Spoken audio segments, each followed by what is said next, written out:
Bismillahirrahmanirrahim. Assalamualaikum warahmatullahi wabarakatuh. Al-Fatihah ila ruhi Sayyidina wa Habibina wa Syafi'ina Rasulillah Sayyidina Muhammad ibn Abdullah sallallahu alaihi wa ala alihi wa ashabihi wa azwajihi wa dhurriyyatihi. Inna Allah ya'li darajatin fil jannah wa yanfa'una bi asrarihim wa anwarihim wa ulumihim wa nafahatihim wa barakatihim fid dini wa dunya wal akhirah wa ja'aluna min hisbihim wa yarzuquna mahabbatahum wa yatawaffana ala millatihim wa yahshurna fi zumratihim bil afiyatin wa salamatin lahumul Fatihah. A'udzu billahi minasy syaithanir rajim. Bismillahirrahmanirrahim. Alhamdulillahi rabbil alamin arrahmanir rahim maliki yaumiddin. Iyyaka na'budu wa iyyaka nasta'in ihdinas siratal mustaqim. Siratal ladzina an'amta 'alaihim ghairil maghdubi 'alaihim waladdallin. Amin. Bismillahirrahmanirrahim. Nawaitu ta'alluma wa ta'lima wa tadhakkura wa tadhkira wa naf'a wal intifa'a wal ifadata wal istifadata wal hitha ala tamassuki bi kitabillahi wa sunnati rasulillah sallallahu alaihi wasallam wa du'a ilal huda wa dilalata ala al-khairi ibtigha'a mardatihi wa qurbihi wa thawabihi wa husnil khatimah ma'al lutfi wal afiyah salahil akibah. Bismillahirrahmanirrahim. Alhamdulillahirabbil alamin. Wassalatu wassalamu ala asyrafil anbiya'i wal mursalin Sayyidina wa Habibina wa Syafi'ina wa Maulana Muhammadin wa ala alihi wa sahbihi ajma'in. Amma ba'du.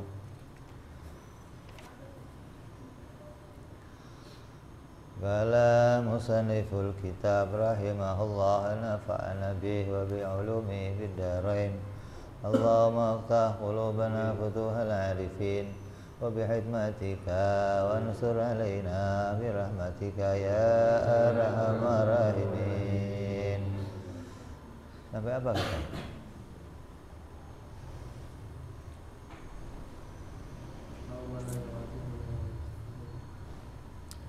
Udah. Hah? Wajib, mustahil, jaiz.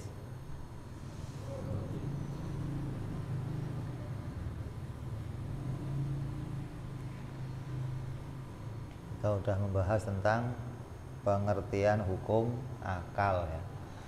Di hukum akal isinya tidak keluar dari 3 perkara, yaitu wajib, ketetapan mustahil, dan ketetapan jaiz.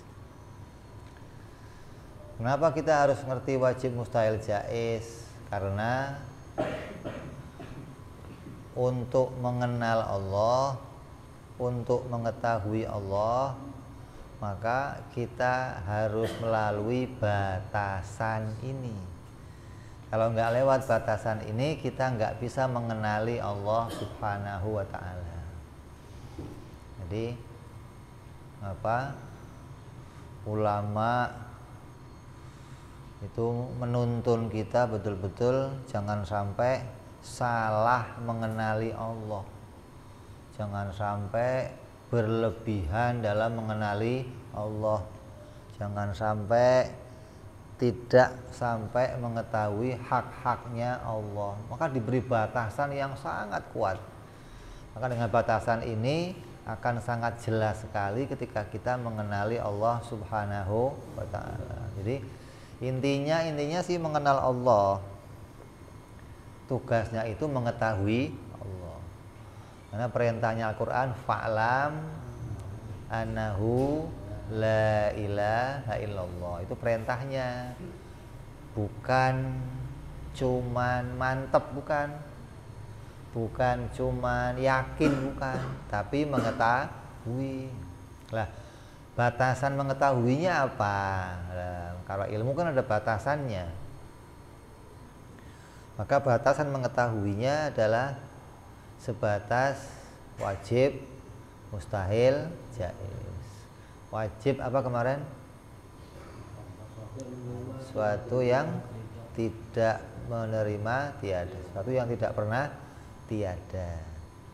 Kalau mustahil, sesuatu yang tidak pernah ada. Kalau jaiz,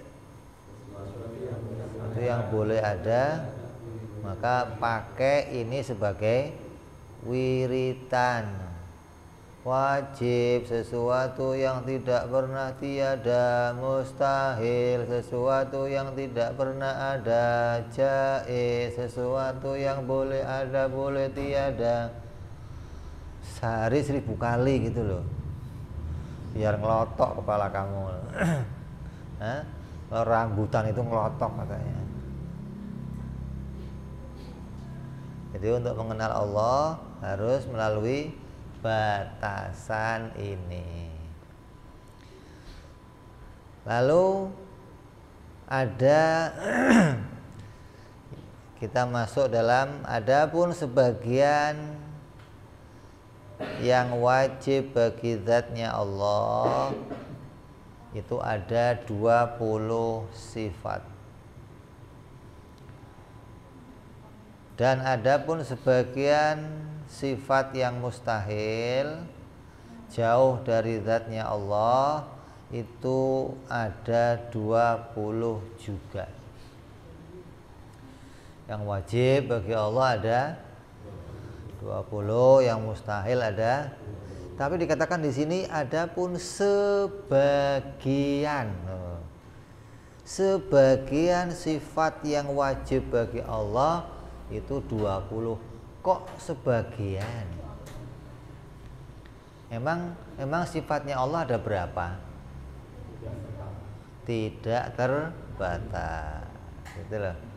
Jadi jangan ngomong sifatnya Allah mah 20 doang. Enggak ada, enggak. Sifatnya Allah tidak terbatas. Adapun 20 ini yang wajib kita ketahui, karena itu justru terbatasnya akal kita. Kita nggak bisa menangkap sesuatu yang tidak terbatas. Pikiran kita itu terbatas. Manusia diciptakan oleh Allah dalam keadaan terbatas. Maka dengan terbatasnya akal itu, kita hanya bisa mengenali sifat-sifat Allah. Itu jumlah yang wajib hanya ada 20. Adapun yang lain wajib kita imani gitu, tapi nggak wajib kita ketahui satu persatunya.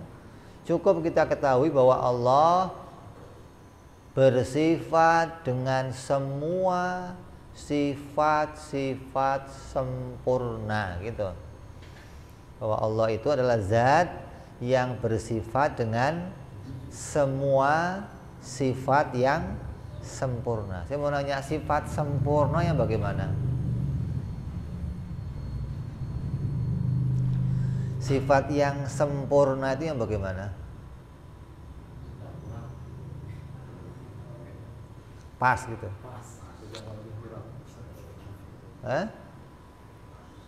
Sifat yang sempurna yang bagaimana?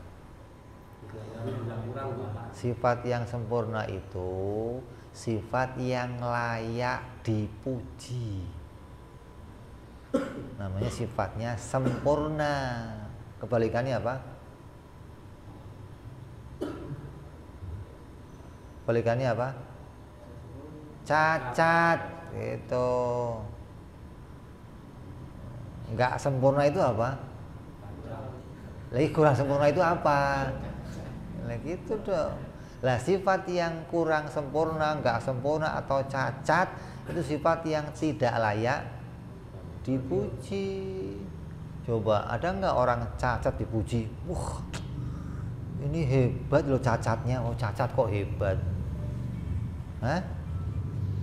Hebat itu kesempurnaan gitu. Jadi walaupun kita nggak mengetahui satu persatu yang lebihnya dari 20, tapi wajib kita imani semua sifat-sifat itu sempurna gitu. Sifat yang layak dipuji. Kayak apa? Ya kayak sifatnya Allah yang lain, kudrat, irodat, itu semua sifat sempurna semua. Sama, basor, kalam, semua sifat yang layak terpuji. Mendengarnya sempurna, ya. Melihatnya sempurna, bicaranya sempurna, ilmunya sempurna, ya. Semua itu sifat yang layak mendapatkan pujian. Jadi semua sifat-sifat Allah adalah sifat yang sempurna.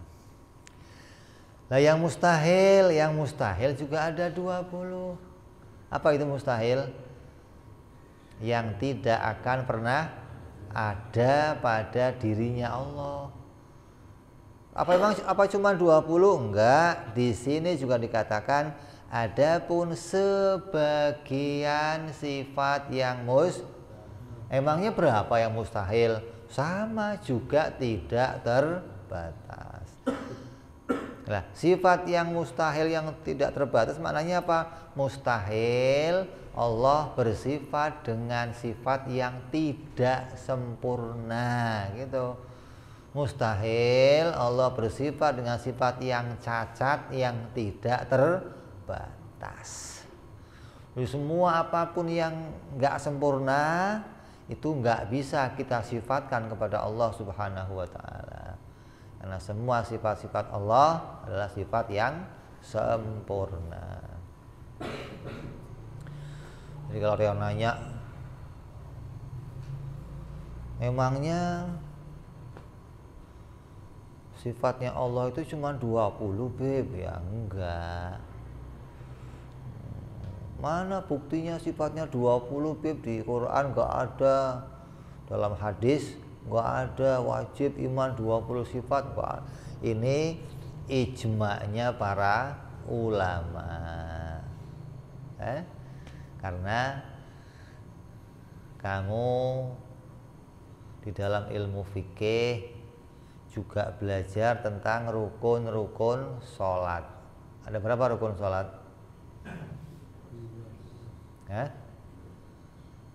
Rukunnya sholat ada berapa?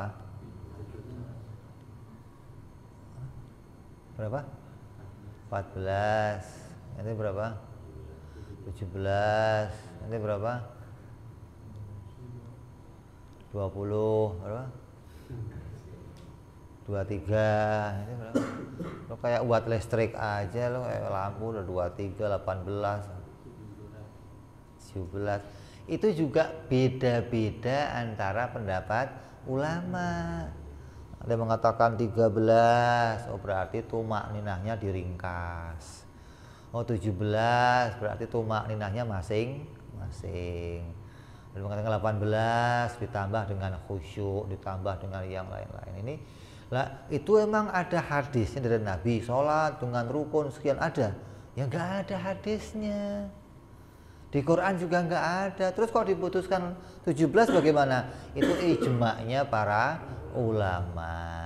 Gitu dong. Ulama memudahkan kita agar kita bisa mengetahui.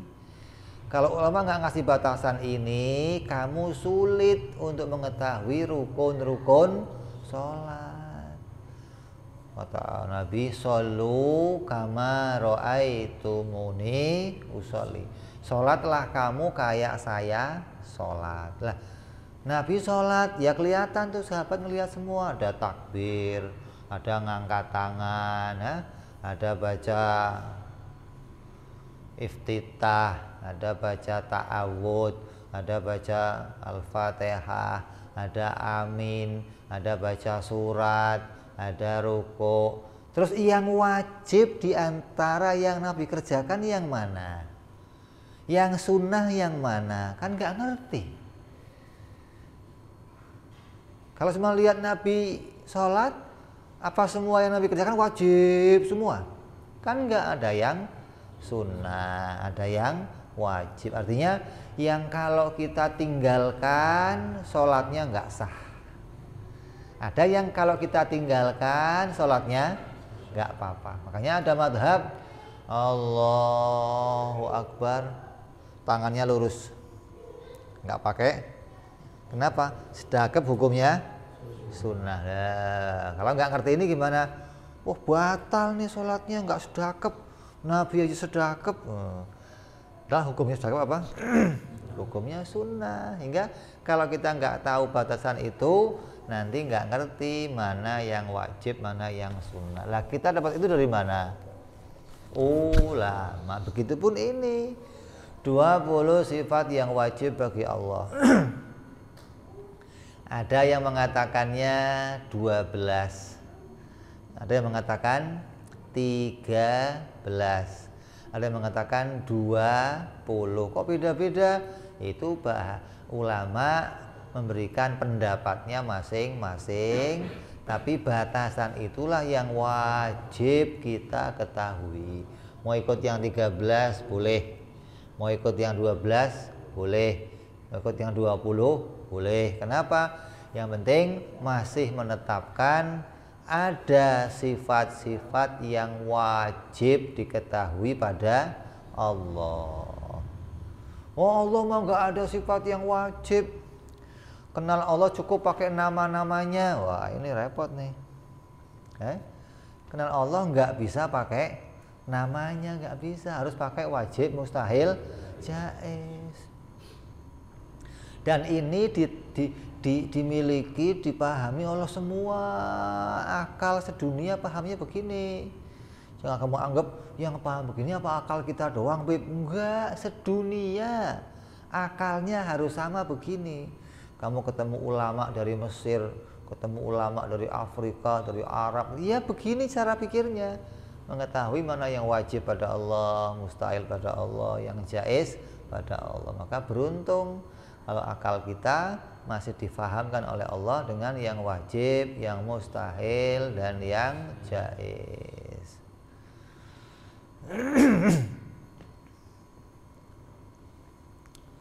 Terus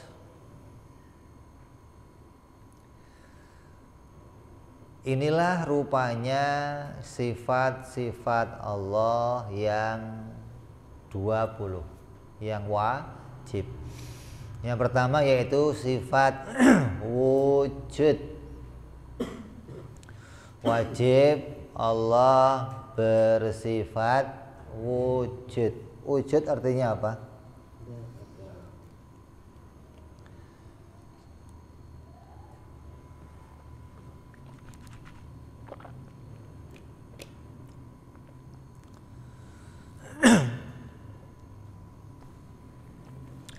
Allah wajib wujud.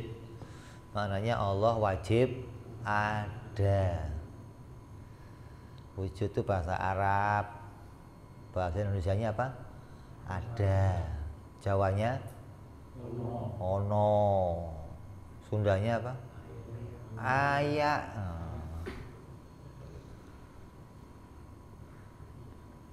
Allah teh wajib ayakna. Allah itu wajib adanya. Nah kalau Allah ada, matahari ada, bulan kamu kok ada semua, bedanya apa? Bedanya adanya Allah dan adanya kita apa? Oh sama-sama ada. Bedanya apa? Adanya Allah hukumnya wajib. Artinya ada sifat ada itu, sifat wujud itu tidak pernah ditemukan tiadanya pada dirinya Allah. Nah kalau wujud pada kita hukumnya jaiz. Maknanya wujud itu boleh saja ada pada kita, boleh juga nggak ada. Saya mau nanya, kamu dulu ada nggak? Sekarang? Nanti? Nah begitu. Maka berarti wujudnya kita itu boleh saja ada, boleh saja tiada. Dari sinilah kamu bisa membedakan. Bisa membedakan mana wujud Allah, mana wujud makhluk. Kalau kamu nggak ngerti wajib, mustahil, jaiz, nanti nggak bisa bedain. Allah ada, makhluk ada, bedanya apa? Pokoknya wajib beda, ya di mana bedanya? Dari arah hukumnya aja kita sudah dapat jawaban tuh. Oh, ketetapan hukumnya mengatakan kalau adanya Allah itu hukumnya wajib. Adanya kita hukumnya jaiz. Itu sudah jelas. Udah jadi batasan untuk bisa diketahui. Terus disambung lagi. Dikatakan bahwa tafakkaru fi khalqillah wala tafakkaru fi zatillah. Berarti Allah disebut apa? Zat. Dirinya Allah itu boleh disebut zat. Nah, kalau kita mau tahu lah zatnya Allah itu yang bagaimana? Oh, zatnya Allah nggak diketahui. Lah yang bisa kita ketahui apa? Zatnya makhluk. Maka kalau kamu sudah tahu zatnya makhluk, maka kamu akan tahu Allah. Man arafa nafsahu faqad arafa rabbahu. Siapa yang kenal dirinya, maka akan kenal Tuhannya. Nah, zatnya makhluk yang bagaimana? Oh, zatnya makhluk itu keadaannya jirim namanya. Apa? Zatnya makhluk, semua makhluk zatnya pasti jirim. Apa jirim? Benda. Apa benda? Sesuatu yang bertempat. Jadi zatnya makhluk itu mau itu malaikat, jin, manusia, tumbuhan, tuyul, dedeme, jelangkung, apalagi sundel bolong, pasti bertempat. Gak ada satu makhluk pun yang tidak ada tempatnya, gak ada. Semua zatnya makhluk pasti dia adalah jirim. Apa jirim itu? Jirim bahasa Arab, bahasa sininya benda. Apa benda itu?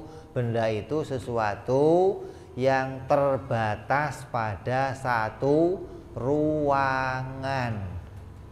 Setiap benda pasti bertempat pada sebuah ruangan pada dirinya masing-masing. Kalau bendanya kecil, ya berarti berdiri pada ruangan yang kecil. Kalau bendanya gede, berarti ruangannya, karena ruangan itu pasti sesuai dengan bendanya masing. Nggak ada ruangan kendor, nggak ada. Kayak baju gini nggak ada. Ruangan itu ya pas seukuran diri kita masing-masing. Itu namanya kamu mengenal dari arah batasan. Dari arah batasan hukumnya kita mengetahui wujudnya Allah wajib. Dari arah zatnya kita mengetahui zat Allah bukan jirim. Kalau zat Allah bukan jirim terus kayak apa? Nggak usah dipikirin. Karena nggak akan mungkin ada satu manusia yang sampai pada hakikatnya Allah Subhanahu wa ta'ala, nggak mungkin. Makanya Nabi mengisyarahkan jangan mikirin zatnya Allah, kamu nggak akan sampai. Tapi caranya bagaimana mau kenal Allah? Pikirkan diri kita, ketahui zat kita, maka itu akan jadi jalan untuk mengetahui zatnya Allah. Kalau ada sesuatu yang dijumpai oleh akal ada dua, ada A sama B. Ini umpama nih, ilustrasi nih. Saya nggak bisa kenal sama A. A itu nggak bisa dijumpai, tapi harus dikenali. Sedangkan kita hanya bisa jumpa dengan si B. Bisa dikenali, bisa dijumpai. Nah, agar saya bisa kenal sama A dan nggak salah kenal, caranya gimana? Kenali si B. Kalau kamu kenal sama si B, yang tidak seperti B pasti A, gitu doang. Adanya cuma dua, zatnya Allah atau zatnya makhluk. Adanya dua. Kalau dia masih ditemukan tempatnya, ditemukan ruangannya, ya dia pasti makhluk, pasti jirim, pasti bertempat. Kalau kamu kok jumpa sama satu zat yang dia nggak bertempat, yang dia bukan jirim, ya pasti itu zatnya Allah. Udah gitu aja. Jadi kalau kamu kok nanti di akhirat ada yang ngaku sebagai Tuhan, saya Tuhanmu, tapi ada tempatnya, bohong ente pasti bukan Tuhan, ente jirim, ente makhluk, gak mungkin Tuhan begitu. Karena kamu sudah mengenali mana zatnya makhluk. Maka yang tidak seperti zatnya makhluk itu pasti zatnya Allah. Karena nggak ada setengah makhluk, setengah Tuhan, nggak ada. Adanya ya kalau nggak makhluk, Tuhan. Nyambung. Terus ada lagi yang salah nih. Banyak lagi orang mengatakan kalau wujud itu dianggap bentuk. Allah berwujud berarti berbentuk. Nah, itu yang keliru tuh. Wujud itu bukan bentuk. Kalau wujud itu bentuk, nanti berarti angin nggak wujud dong. Angin wujud nggak? Angin ada nggak?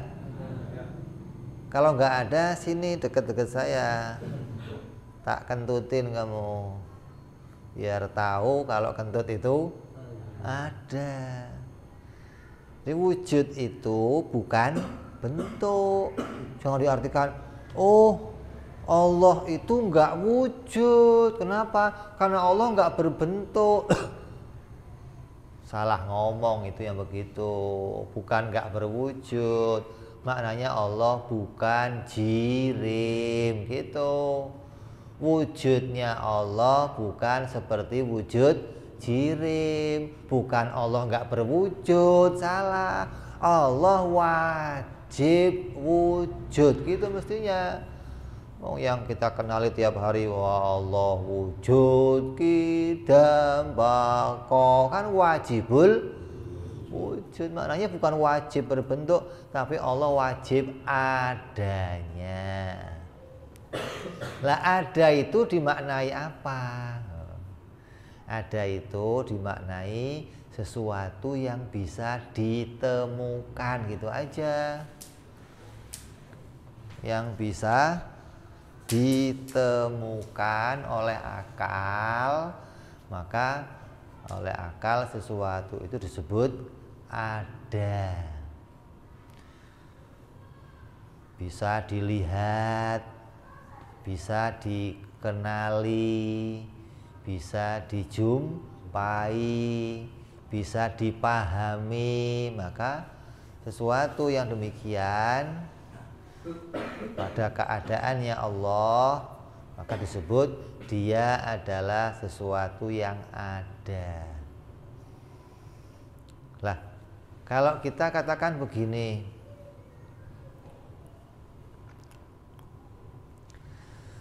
adanya Allah itu gaib apa enggak?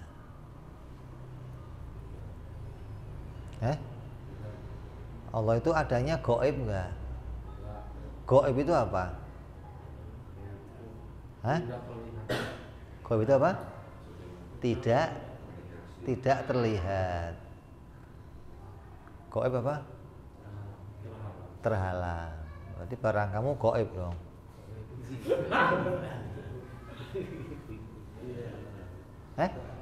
Gaib ya? Gaib nggak?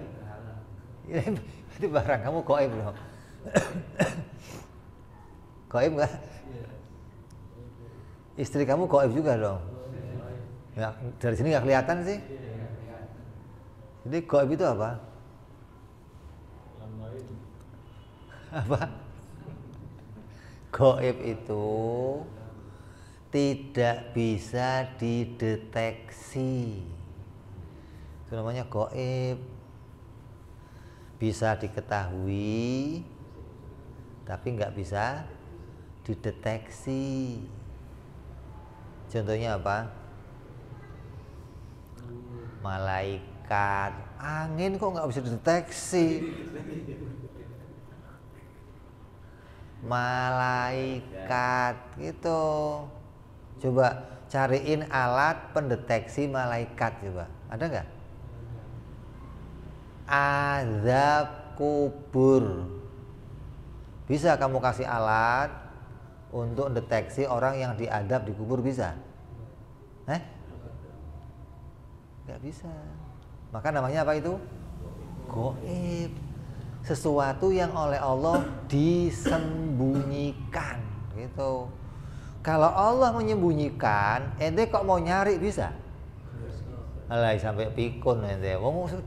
Yang nyembunyiin Allah, ente mau nyari gimana? Surga, neraka bisa dideteksi, bisa? Maka yang begitu namanya gaib gitu. Nah kalau Allah gaib nggak? Gaib nggak? Kenapa nggak gaib? Bisa dideteksi, bisa dibuktikan gitu.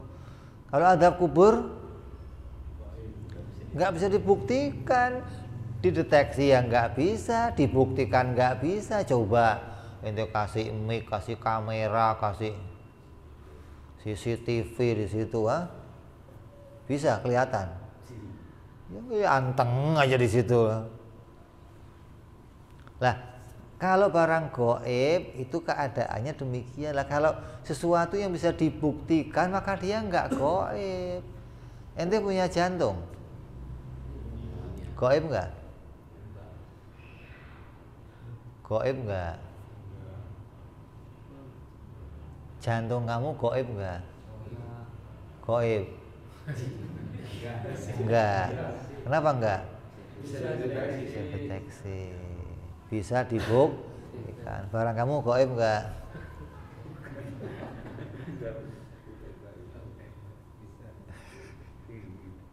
Sesuatu yang bisa dibuktikan maka bukan barang gaib gitu loh. Oh kalau wujudnya Allah itu enggak jelas, Bib. Kok aneh malah. Wujud kamu yang enggak jelas malah.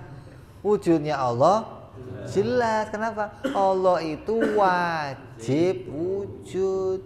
Berarti ada terus, enggak pernah. Lah kamu? Burem enggak jelas. Kadang ada, kadang enggak ada. Kadang di sini, kadang di sono, Sekarang di sini, sebentar lagi enggak di sini. Ini gimana? Enggak jelas kamu berarti keadaannya. Masih jelas? Kok malah ngomong Allah mah enggak jelas, Bib? Enggak ngaji masalahnya ente. Kalau ngaji akan tahu Allah itu jelas gitu. Jangan diomong Allah enggak jelas. Jadi Allah adalah wajibul wujud, ya. Jadi kita mengetahui dari arah hukumnya. Bedanya Allah dan makhluk mana? Allah wajib adanya, makhluk jaiz adanya. Bedanya Allah dari arah zatnya, bahwa Allah zatnya bukan jirim, zatnya makhluk jirim. Allah itu bukan perkara gaib. Kenapa? Allah wujudnya bisa dibuktikan. Lawannya dari wujud apa? Adam atau tiada. Apa artinya tiada? Tidak bisa ditemukan. Kamu kalau pakai senter nyari maling nggak ditemukan, ngomongnya apa? Nggak ada malingnya gitu. Karena nggak. Nah Allah itu mustahil tiada. Kok ada Allah itu nggak ada, akalnya somplak berarti. Kalau sampai ada yang mengatakan Tuhan itu nggak ada, berarti akalnya soak, somplak. Yang boleh nggak ada itu kita. Dulu nggak ada, sekarang ada, nanti kembali nggak ada. Itu adanya kita. Kalau adanya Allah jelas, dan Allah wajib adanya, mustahil tiadanya gitu. Oh, sampai kamu nggak ngerti ini, nggak memahami wajibnya Allah ada, mustahilnya Allah tiada, kamu akan bisa menyamakan nanti Allah dengan makhluk. Boleh-boleh saja Bib, Allah mah ada ya boleh, nggak ada boleh. Berat nih pikirannya, ngawur dah pikirannya. Jadi wajib kita imani kalau adanya Allah itu hukumnya wajib. Dari sini kamu bisa mengenal Allah, bisa mengetahui wujudnya Allah. Jadi wujud Allah jangan dimaknai bentuk gitu. Kalau sampai kamu memahami wujud itu diartikan bentuk, pasti kamu akan mengatakan Allah tidak berwujud. Wajib wujudnya. Kalau bentuknya mustahil, karena yang berbentuk apa? Jirim. Yang ada ruangannya, ada tempatnya, itu jirim. Kalau Allah, ya Allah yang nggak ada tempatnya, nggak ada bentuknya, nggak ada ruangannya. Ini batasan kita mengenal wujudnya Allah Subhanahu wa ta'ala. Jadi kalau kamu sholat, takbir Allahu Akbar, jangan diyakini Allah bertempat di atas langit. Jangan begitu. Itu salah mensifati Allah namanya. Allah itu ada sebelum tempat itu ada. Coba, Allah ada sebelum tempat itu ada. Berarti tempat itu yang bikin siapa? Allah. Nah, sebelum tempat itu dibikin sama Allah, Allah itu sudah ada. Jadi Allah butuh tempat enggak? Ya enggak butuh tempat. Tempat itu dibikin, disiapkan oleh Allah untuk makhluk. Bukan Allah bikin tempat untuk dirinya sendiri, gimana sih? Berarti keadaannya Allah sama dengan keadaan makhluk kalau begitu. Jadi wajib kamu iman keadaannya yang demikian. Jangan sampai salah mengimani Allah Subhanahu wa ta'ala. Juga ini peristiwa yang terjadi sekarang nih. Ada peristiwa apa? Isra Mi'rajnya Nabi Muhammad sallallahu alaihi wasallam. Maka yang namanya wahyu, Allah memberikan wahyu itu ada 3 cara. Ada wahyu yang Allah datangkan langsung kepada para nabi. Ada wahyu yang melalui malaikat Jibril. Ada wahyu yang dikatakan min wara'il hijab, yaitu Allah menyampaikan dari belakang hijab. Yang langsung Allah sampaikan kayak apa? Kayak wahyu yang didatangkan kepada Nabi Muhammad Sallallahu Alaihi Wasallam. Yang melalui malaikat Jibril kayak siapa? Semua nabi-nabi yang lain. Ya, Nabi Muhammad juga kedatangan malaikat Jibril untuk mendapatkan wahyu. Terus ada yang kayak Nabi Musa. Apa? Kedatangan wahyu diantaranya min warail hijab. Ada api yang kemudian api itu mendekat ke Nabi Musa. Terus di belakangnya api itu ada kalam, ada pembicaraan yang itu merupakan pembicaraannya Allah Subhanahu wa taala. Kayak ginilah, kamu ke rumah saya, terus ketok-ketok pintu, dari belakang pintu saya ngomong, lo tunggu sana dah di majelis, ntar gua nyusul. Ketika saya ngomong kamu paham, oh omongannya Habib tuh, langsung kamu ikut ke majelis, nunggu di sono. Walaupun belum ngelihat sayanya, tapi kamu kenal, oh itu omongnya Habib. Nabi Musa ketika diajak ngomong sama api itu kenal, oh ini Allah yang ngomong gitu. Bukan bingung, kamu siapa? Oh bukan nanya itu siapa, itu namanya nggak kenal. Nabi Musa diajak ngomong sama Allah, kenal kalau ini kalamnya Allah Subhanahu wa ta'ala. Jadi bukan Allah bisa berubah bentuk, ini salah orang ngomong nih. Allah mah bisa nyerupain apa aja, Bib. Ini paham yang rusak. Allah itu bisa datang ke bumi menyerupai manusia, menyerupai orang tua, menyerupai apa itu iman begitu, ya Allah. Hati-hati.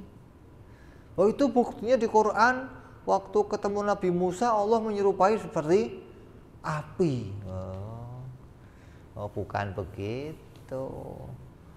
Api itu diciptakan oleh Allah, dan dari belakang api itu Allah mau menunjukkan sesuatu. Dan yang bisa kenal itu Allah siapa? Ya yang tahu Allah. Kalau nggak kenal Allah akan nanya, ente siapa? Mesti begitu. Nabi Musa tahu, ketika diajak bicara maka tahu ini adalah Allah Subhanahu wa ta'ala. Lalu keadaan yang seperti itu seringkali dipakai jebakan sama iblis. Iblis sering menjebak kita dengan wujud sebagai sosok sinar api yang indah bener, warnanya biru bagus, dia ngambang nggak nempel di kayu, nggak nempel di apa, tapi apinya bang. Orang yang lihat api itu terus bisa bicara, terpesona dia. Apa ini ya? Apinya ngomong, saya Tuhan. Wah langsung, ya sujud langsung dia. Dianggap Tuhan beneran. Padahal yang bisa tahu itu Tuhan atau bukan yang kenal Tuhan. Yang kenal Allah akan tahu. Nah ini mah tiru-tiru. Kayak kamu ke rumah saya, ketok-ketok, dari belakang pintu anak saya niruin saya. Kamu tunggu di majelis, kamu tahu bukan Habib nih suaranya nih, kan begitu kamu tahu ada yang niruin nih. Begitupun kalau kamu kenal Allah akan tahu. Mau dia ngomong dari belakang hijab mau dari mana, ini bukan Allah. Gitu. Kamu nggak akan tertipu, nggak. Dari mana? Kenal sifat-sifat Allah. Allah itu kalau ngomong nggak pakai suara, nggak pakai tulisan. Ini ada api ngomong gemblendong suaranya. Ente bekui suaranya. Suara Allah kok begitu? Dikira bisa menipu orang-orang yang ngaji ilmu tauhid, nggak bisa. Yang akan tertipu siapa? Yang nggak ngaji ilmu tauhid. Ini suara Tuhan. Kok suara Tuhan? Memang Tuhan bersuara. Tuhan berbicara, bukan bersuara. Kalau kita berkicau, kalau ente ya, jadi nggak tertipu. Lah, yang begitu iblis yang begitu datang ke Syekh Abdul Qadir Jilani yang kenal sama Allah. Ketika kenal sama Allah, ya diusir doang. Udah jangan ngaku-ngaku Allah, kamu minggir. Kenapa? Saya kenal Allah. Kamu bukan Allah, bukan. Maka nggak tertipu tuh orang yang begitu. Kenapa? Bisa mengenali sifat-sifatnya Allah Subhanahu wa ta'ala. Hingga ada wujud siapapun yang muncul ngaku Allah, kamu nggak akan tertipu lagi. Karena kamu bisa tahu ini Allah atau bukan Allah. Dan nanti di akhirat begitu. Akan muncul sosok ini, muncul sosok ini, muncul sosok ini ngaku saya Tuhan, saya Allah. Kamu nggak tertipu. Karena kamu sudah bisa mengenali mana haknya Allah dan mana yang bukan haknya Allah, ya. Jadi yang sekarang kita kaji apa? Allah. Sifat pertama yang harus kita ketahui adalah Allah itu wajibul wujud, mustahil adam atau mustahil tiada. Adam itu bil ain. Bil ain Adam, bukan bil alif. Kalau bil alif Nabi Adam. Kalau bil ain maknanya tiada. Jadi Allah itu mustahil tiada, wajib adanya, ya. Insyaallah kita sambung yang akan datang bicara sifat kidam insyaallah. Wallahu a'lam bishawab. Wa ila hadratin nabi. Fatihah. Bismillahirrahmanirrahim. Alhamdulillahirabbil alamin. Arrahmanirrahim. Maliki yaumiddin. Iyyaka na'budu wa iyyaka nasta'in. Siratal ladzina an'amta 'alaihim ghairil maghdubi 'alaihim waladdallin. Amin. Ya Rabbana i'tarafna بأننا اقترفنا أسرفنا على لظى أشرافنا فتوب علينا توبة توصل كل حوبة واستر لنا عوراتي روعتي واغفر لوالدينا ربي ومولودينا والآل والإخوان وسائر الحلان وكل ذي محبة والمسلمين أجمعين ربي اسمع فضلا وجودا منا لا باكتساب منا بالمصطفى رسولي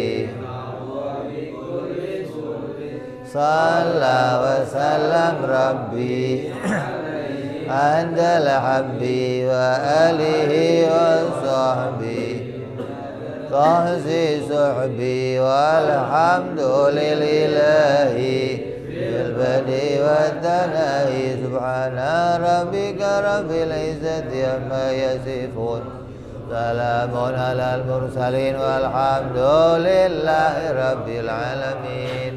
Assalamualaikum warahmatullahi wabarakatuh.